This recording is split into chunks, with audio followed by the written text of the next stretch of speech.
asalaamaaleykum dal leen ak jàmm bu ñu sukkandikoo ci Ousmane Goudiaby bu Sud Quotidien njiitu réew mi Bassirou Diomaye Diakhar Faye démb ci suba jébbal nañu ko ñaari rapport kuréel bi di observateur national des lieux de privation de liberté maanaam kuréel bi nga xam ne mooy saytu anam yi nga xam ne ñi nga xam ne ñoom la caabi féete gannaaw moom la ñu nekkee ci biir kaso yi yooyu les rapports jëm ci atum 2024 ak 2025 kuréel boo xam ne it day fàggandiku jëmale ci méttital yi ñuy teg ñenn ci ñi nga xam ne dañ leen nëbb jant bi ndaje bi la nag tax na daal ba njiitu réew mi gën a féddali doggub kilifa yi daal ngir gën a yembal nekkinu askan wi ci biir kaso yi te it doggu na ne dana fexe ba jëmmal it ndénkaane yi nga xam ne moom la ko kuréel bi le jébbal njiitu réew mi dafa xàll yoon wi wees ci indi ay coppite ci gën a ñoŋal àqi doomi aadama yi rawatina ci biir kaso yi loolu muy ngëm-ngëmu Le Soleil ñuy fàttali ni ci ñaari at yi ñu weesu nag ci téeméer ak ñaar fukk ak ñeenti yoon jot naa dem ci kaso yi ngir visiter ko te it nag ay ndénkaanem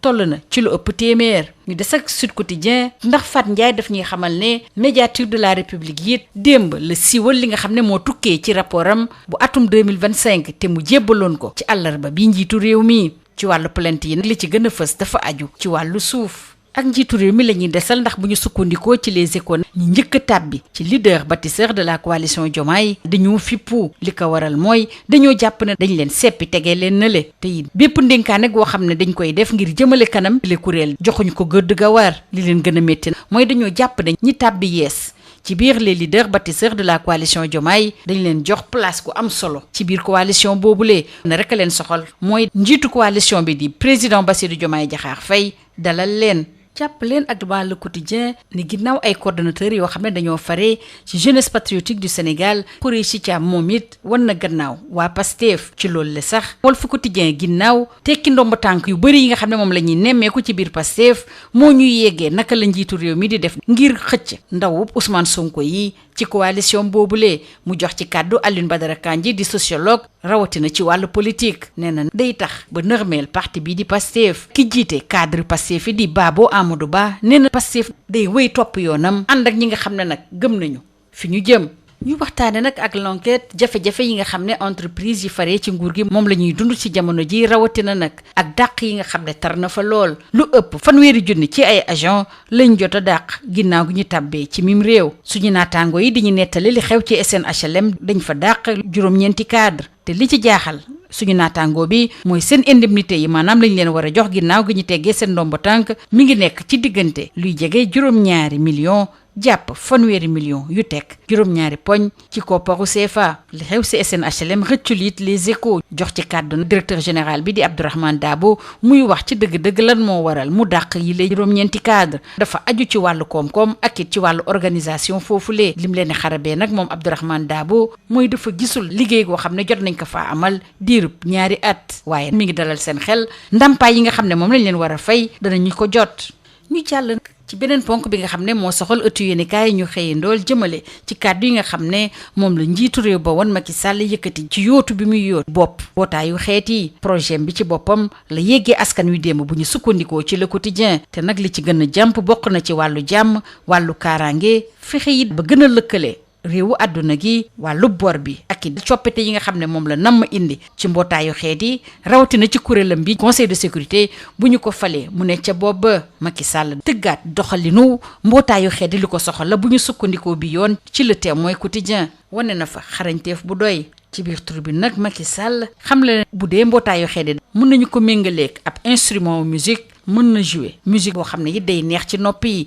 ci tënk bu ñu ko dénkee mbootaayu xeet yi dina fa amal liggéey gu am solo dafa bëgg a bàyyi ab mbootaayu xeet boo xam ne xar kanam gi day soppeeku njiitu réew ba woon Macky Sall bu ñu sukkandikoo ci wàllu observateur siiwal na démb fan la bëgg yóbbu mbootaayu xeet boobulee ñu des ak wàllu observateur ndax ñu ngi waxtaane tey ji wàllu guerre ak blanchiment de capitaux ñuy dellu si ci xayma yi nga xam ne mi ngi bawoo ci directeur général bu ONRAC di magistrat bi di Mor Ndiaye muy dellu si compte bancaire yi nga xam ne dañu ko niilal immeuble yi nga xam ne teg nañu ko loxo ak oto yu bëri tere nañ leen daw lu ëpp juróomi téeméer ci ay moomeelu doomi aadama teg nañ leen loxo dugal nañ it seen gafagaak juróom fukki milliards ci kopparu CFA. waa Libération waxtaanee loraange bi nga xam ne mun na bawoo ci ndox yi nga xam ne dañu koy defar di ko sol ci ay sachet. Ibrahima Baldé ak Idrissa Dieng ñi nga xam ne door nañ liggéey bi kenn ki ci atum 2021 ka ca des ci atum 2023 jaarale ko ci ay autorisation yoo xam ne jaarul ci yoon. ñoom ñi nga xam ne waa brigade de recherche bu fédéral nañ leen teg loxo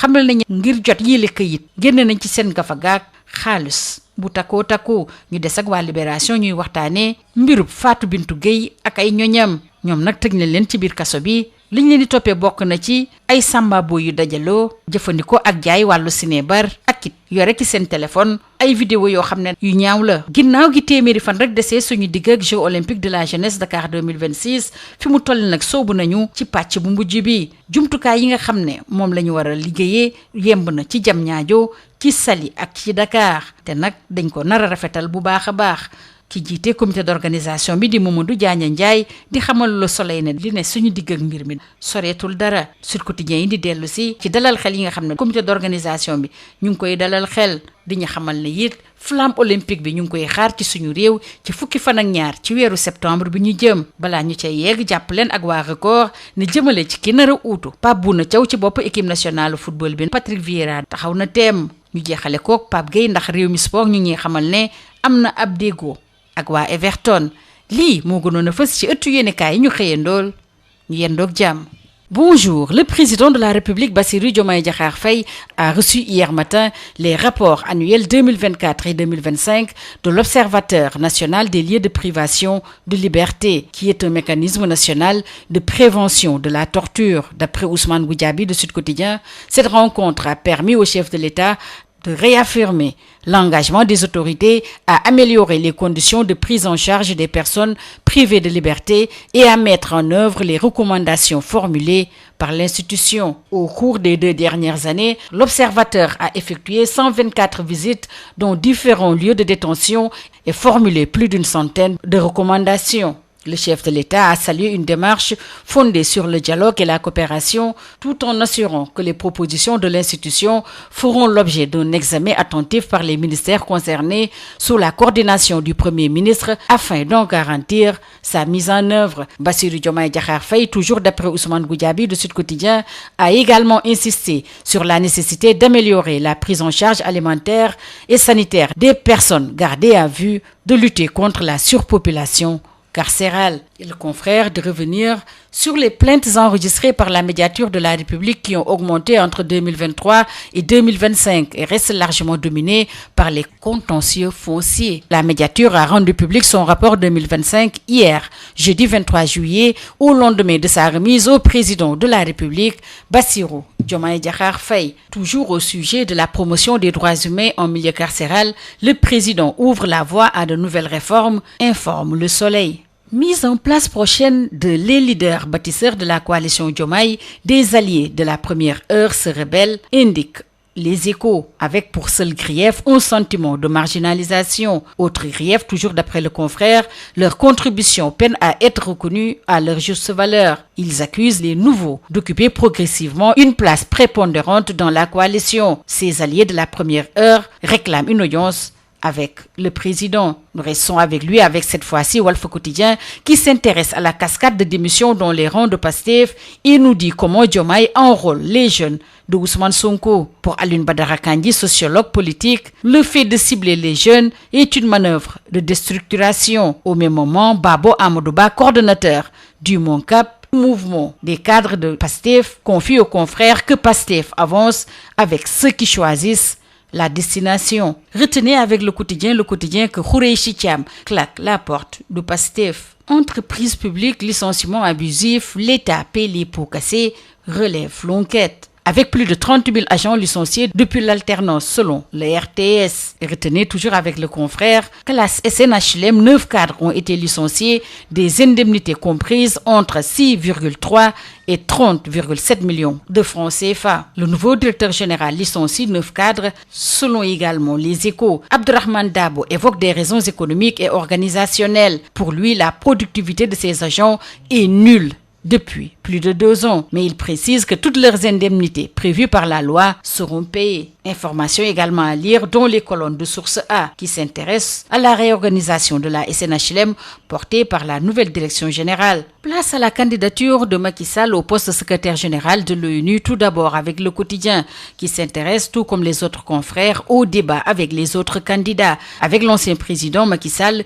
qui présente son projet paix et sécurité, multilatéralisme, poids de la dette, réforme de l'ONU et du Conseil de sécurité sont parmi ses priorités. Pour le Témoin quotidien, Macky défend une organisation réformée avec une vision fondée sur la réforme, l'innovation et le dialogue. Face à ses concurrents, Macky étale ses compétences. Si l'ONU était un instrument, je crois que je suis capable de jouer une musique magnifique au nom des États membres, a déclaré Macky Sall selon Tribune. À la fin de mon mandat, si les États m'en confient la charge, je voudrais laisser une ONU qui croit en elle-même et qui est efficace. Une ONU qui aura réussi sa transformation numérique et tiré le meilleur parti des bénéfices de l'intelligence artificielle. L'Observateur revient également sur les tons forts d'un grand oral. Face à 5 autres prétendants, l'ancien chef de l'État a défendu sa vision d'une ONU réformée, indépendante et plus influente. Mise en danger de la vie d'autrui, faux et usage de faux, la mafia de l'eau en sachet est traquée, rapporte Libération. Ibrahima Baldé et Idrissa Dieng, exercés depuis respectivement 2021 et 2023 avec des autorisations de fabrication et de mise en vente trafiquées. Arrêtés par la brigade de recherche de Faidherbe, ils ont avoué avoir acheté les faux documents à 500 et 700 000 francs CFA via de mystérieux intermédiaires. Au moment où s'intéressant à la corruption et au blanchiment de capitaux, l'Observateur nous dit revient sur la grande razzia sur les fortunes criminelles, comptes bancaires gelés, immeubles saisis, voitures immobilisées. Tels sont les chiffres de la grande traque de l'ONRAC, avec plus de 5000 biens saisis et 50 milliards de francs CFA qui ont été récupérés. Selon le directeur général de l'ONRAC, le magistrat Mor Ndiaye. À 100 jours des Jeux Olympiques de la jeunesse Dakar 2026, le sprint final est lancé d'après Le Soleil. Les infrastructures sont presque entièrement prêtes et Dakar, Diamniadio et Saly accélèrent leur programme d'embellissement. Selon Mamadou Diagne Ndiaye, le président du comité d'organisation de ces JOJ, nous entrons dans la dernière ligne droite. Les assurances du comité d'organisation sont également à lire dans les colonnes de Sud Quotidien. Ce en quelques jours de livraison des sites de Iba Mar Diop et à quelques semaines de l'arrivée de la flamme olympique prévue le 12 septembre prochain à Dakar. Record s'intéressant au futur sélectionneur national nous dit que Patrick Vieira tiendrait la corde. Retenez avec Rewmi Sport que Pape Gueye a trouvé un accord avec Everton. C'est tout. À vos journaux et très bonne lecture.